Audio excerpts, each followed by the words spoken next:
What happens when a loud, passionate African student collides with a cold, rule-obsessed Korean landlord? Two complete strangers. One tiny house, 100 house rules, and 0 patience. But in the middle of their daily battles, something unexpected begins to grow. Not friendship, not peace. Something more dangerous and more beautiful. This is not your typical love story. This is a war of habits, hearts, and healing. Rain fell like a curtain on Seoul the day Nia Adeshina arrived.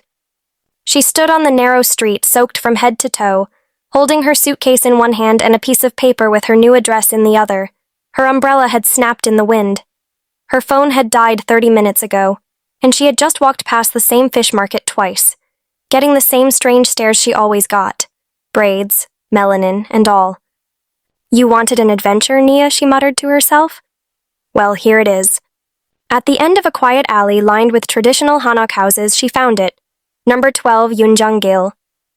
A tall gate, freshly painted in black, stood before her. She knocked. No answer. She knocked again, harder this time. The gate creaked open slowly, revealing a man standing just inside the courtyard. He was tall, pale-skinned, with sharp cheekbones and black hair combed neatly to the side. His glasses were spotless, and so was the path behind him. He didn't smile. Nia Adeshina? He asked, voice flat. That's me. She tried to smile, dripping water all over the stone steps. You must be. Mr. Yoon? Minjun, he said, stepping aside without emotion. Leave your shoes by the door. Don't track water inside. That was the welcome. The inside of the house was silent. Too silent. Like a museum. The room she would be renting was small but neat. Tatami-style flooring, a low bed, a tiny desk, and a closet. No curtains, no color. Just beige. She placed her suitcase down and sighed, then heard a knock on the wall behind her. Living room, Minjun called. She walked out to find him holding a typed list. A literal list. These are the house rules, he said, handing her the paper. Nia raised an eyebrow. Wait, actual rules? Yes. Read them, memorize them, break them, and we'll have a problem. She glanced down and read aloud. 1. No noise after 8 p.m. 2. No strong-smelling foods. 3. No guests without permission. 4. No using my dishes or laundry supplies. 5. No perfumes or incense indoors. 6. Clean shared areas immediately after use. She looked up. You run a house or a military camp? He didn't laugh. This is not a dormitory, it's my home. Respect that, and we'll get along. Nia bit back the urge to roll her eyes. Sure, no problem, Captain Control. He walked away without responding. It didn't take 24 hours for war to begin. That night, exhausted and jet-lagged, Nia video-called her cousin in Nigeria. She laughed, loud and free, forgetting entirely about the clock, or the list. At exactly 8:17 p.m., her bedroom door burst open. Excuse me, Minjun barked. What did I say about noise? Startled, Nia dropped her phone. Excuse you? You barge into people's rooms now? You agreed to the rules. And you agreed to basic human decency. They stood staring at each other. Two storms in human form. Her dripping attitude. Him vibrating with precision. This arrangement will not work if you continue like this, he said. You think I want to be here? She snapped. Believe me, if I had better options, then leave. That shut her up. She grabbed her phone, slammed the door, and screamed into a pillow. The next morning, Nia came out to find sticky notes everywhere. Do not leave dishes in the sink. Please do not slam doors. Cooking smells still linger. She glared at the notes like they were personal insults. Fine. 2 could play that game. She left one on the fridge. Please remove stick from butt. By the 3rd day, the Cold War turned into a screaming match. Nia had washed her clothes and hung them inside the hallway. She came back from class to find them dumped in a laundry basket by the door. She stormed into his room. You touched my clothes? Minjun didn't even look up from his book. They were dripping on the floor. You don't get to touch my things, ever. You don't get to break rules and expect silence. You're not my father. That one hit a nerve. He stood up, jaw clenched. No, but this is my house. And in my house, there are rules. Then maybe you should live alone. I was until you brought chaos into it. She threw her hands in the air and walked out, slamming the door so hard that the picture frames shook. But then, something shifted. Later that night, she found a note slipped under her door. Not a sticky one. A handwritten one. You left rice burning on the stove. I turned it off. Please don't start a fire. It wasn't angry. Just tired. She sighed, walking to the kitchen. Her rice had turned to mush. Great. To her surprise, there was a plate on the counter. Stir-fried vegetables and plain white rice. A single sticky note beside it. This is bland, but safe. She couldn't help but laugh. That night, unable to sleep, Nia got up to use the bathroom. As she passed by Minjun's room, the door was slightly open. Inside, he was sitting cross-legged on the floor, staring at an old photo. A younger version of himself, with a frail older man beside him. His shoulders were tense, his eyes softer. She stood in the dark hallway, unseen. Watching. So you're human after all, she whispered to herself, then turned and walked quietly back to her room. The walls between Nia and Minjun had not yet crumbled, not entirely, but under that same roof something fragile began to shift. It was a quiet war, invisible to outsiders, fought with small actions and silent reactions. Nia moved carefully through the apartment like a shadow, aware of every step and every breath she took. The floorboards creaked just slightly, but enough to send Minjun's sharp ears into alert. Whenever she opened a door or put something away, he'd glance over his shoulder or stiffen just a little. She hated how tense the air felt, like she was always walking on thin ice. Her mornings started earlier than his, so she made sure to keep the noise to a minimum. Yet, even in those early hours, Minjun's presence was palpable. The way he kept the curtains perfectly straight, the quiet click of his keyboard from his room, the precise silence of a man who thrived on order. Nia's heart sank sometimes. This wasn't the freedom she imagined when she came to Korea for school. But even in that quiet tension, moments broke through like cracks in a frozen lake. One afternoon, Nia reached for a cup in the kitchen just as Minjun's hand touched it too. Their fingers brushed, fleeting but electric. Nia pulled back, cheeks burning. Minjun didn't say anything, but the faintest twitch at the corner of his mouth suggested he noticed too. Later, as Nia was on a call with her mother back in Nigeria, she heard Minjun speaking quietly on his phone in the next room. She couldn't understand the words. His Korean was sharp and precise, but his voice was softer than usual. A careful, careful tone, like someone protecting something precious. Curiosity stirred in her chest. Who was he talking to? What had softened that cold mask? Dinner was another battlefield. Nia loved to cook spicy food, rich stews and hot sauces from home that reminded her of her mother's kitchen. One evening, the scent of peppers and garlic filled the apartment. Minjun's nose twitched. He wasn't used to these strong smells invading his sanctuary, but instead of asking her to stop, he lingered near the doorway. Eyes closed, a shadow of a memory flickering in them. Days passed like this, a silent dance of avoidance and accidental closeness. Then came the night Nia couldn't hold back the tears. She sat on her bed, staring at the scholarship application email glowing on her laptop screen. It was a rejection. The dream she'd carried across continents suddenly felt like it was slipping through her fingers. Her breath hitched. Suddenly, the door creaked open. Minjun stood there, watching quietly. He didn't say a word. He just stepped inside and sat silently on the floor near her. Nia looked up, surprised, then embarrassed. She wiped her eyes quickly. "It's nothing," she whispered. Minjun shook his head, reaching into his pocket. He pulled out a small packet of tissues and handed them to her. No words, just a gesture. For the first time, the distance between them seemed smaller. But the next day, the roles reversed. Minjun's phone rang late at night. Nia was half asleep but caught the sharp tone of worry in his voice. "Hospital? What happened?" She wanted to ask, but didn't. When the call ended, Minjun sat quietly, jaw tight, eyes unfocused. Nia's heart clenched. Without knowing details, she understood pain, the kind that stayed hidden but left marks.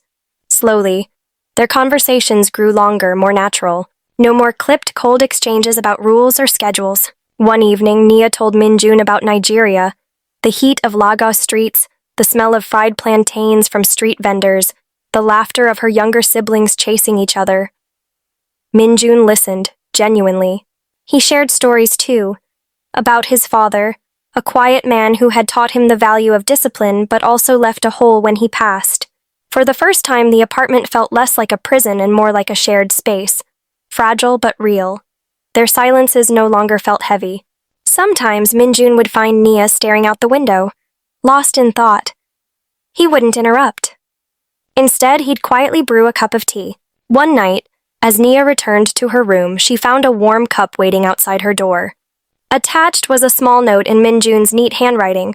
"You looked tired today. Rest." Her chest tightened. For the first time, under that roof, she felt a flicker of something new. Not just tension or rules, but care. The war was far from over. But in the silent moments between words and rules, the walls started to crumble, and neither of them knew exactly where that would lead. The whispers started slowly. At first, they were faint, almost impossible to catch. But soon, Nia could feel their weight pressing on her every time she walked the halls of her university. "She's living with a Korean man," someone said behind her back. Another voice added, "Isn't that a bit unusual, especially for someone from Africa?" Nia clenched her fists. In Korea, it wasn't against the law to live with a man when you weren't married. But the silent judgments, the sideways glances, the hushed conversations made it clear. She was the target of gossip and suspicion. The conservative culture here didn't easily accept her living arrangement. People assumed things, and those assumptions hurt. At school, friends began to drift away. Invitations to study groups stopped. Even her close circle started acting distant, as if afraid to be seen with her. One afternoon, as she walked out of class, a group of students blocked her path. "Is it true? You live with a Korean guy?" one asked, voice low but laced with judgment. Nia's stomach twisted, but she kept her head high. "I live where I need to," she said quietly and moved past them, but the damage was done. The isolation sank deep. Back at the apartment, the silence between Nia and Minjun grew thicker each day. He noticed her shrinking into herself, but he didn't know how to reach her.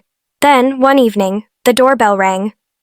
Minjun opened it to find Sohee, his ex-girlfriend, standing there with a bright smile and confident poise. Nia was in the kitchen chopping vegetables and felt her heart drop.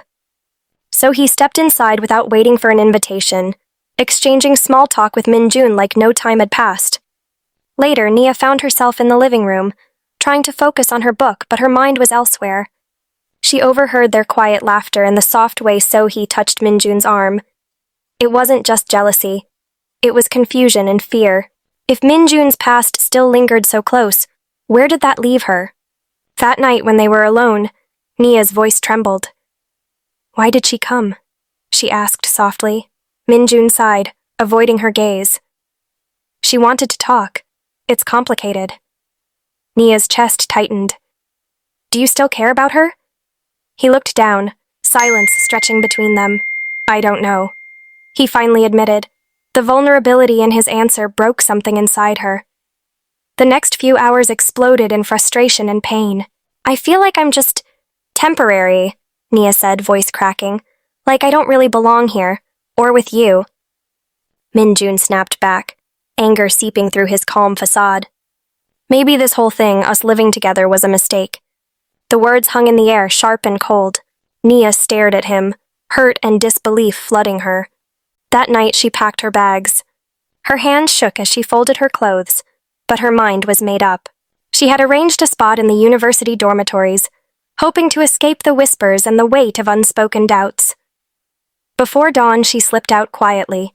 Minjun stood at the window watching her go. He didn't call out. He didn't move. He only watched.